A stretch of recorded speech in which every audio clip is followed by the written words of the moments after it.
നമുക്ക് ബീറ്റ്റൂട്ട് തോരൻ എങ്ങനെ ഉണ്ടാക്കാം എന്ന് നോക്കാം. അതിനായി ബീറ്റ്റൂട്ട് നല്ലവണ്ണം തൊലി കളയുക. പല രീതിയിലും കട്ട് ചെയ്യാവുന്നതാണ്. ചോപ്പർ ഉപയോഗിച്ച് കട്ട് ചെയ്യുക. എനിക്കിഷ്ടം ഇങ്ങനെ കട്ട് ചെയ്യുന്നതാണ്. എനിക്കിഷ്ടം വെറുതെ ഇങ്ങനെ കൊത്തി ഇങ്ങനെ അരിഞ്ഞാഞ്ഞും ഇങ്ങനെ അരിയാൻ പറ്റും. ഇങ്ങനെ അരിഞ്ഞെടുക്കാം.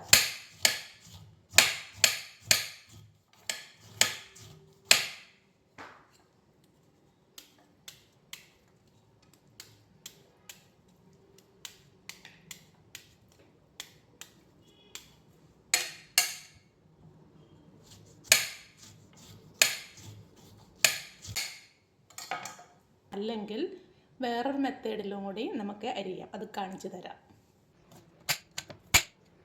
അതിനുശേഷം ചെറിയ ചെറിയ പീസുകളാക്കി അരിയുക.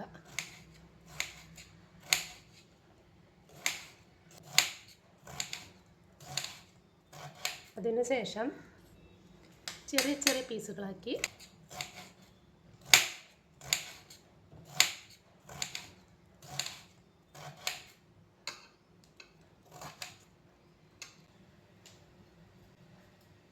സവാള അരിഞ്ഞിടുക.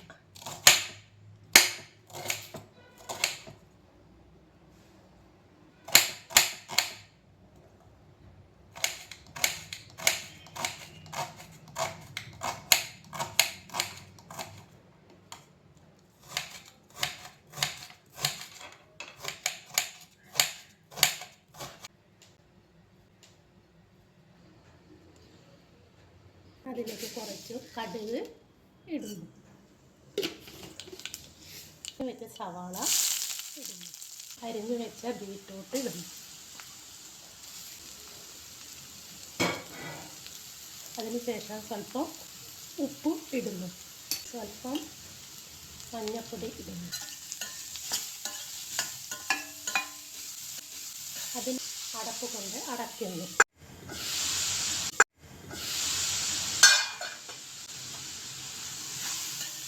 ഇതിലേക്ക് കുറച്ച് തേങ്ങ ഒതുക്കണം. അതിനായിട്ട് നമ്മൾ കുറച്ച് തേങ്ങ,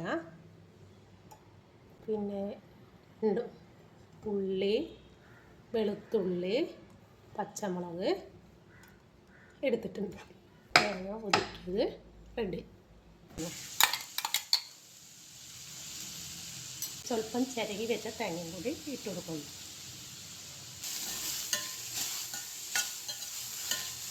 കുറച്ച് കറിവേപ്പില അതിലേക്ക് ഇട്ട് കൊടുക്കുന്നു. 1/2 ടീസ്പൂൺ കുരുമുളക് പൊടി ഇട്ട് കൊടുക്കുന്നു.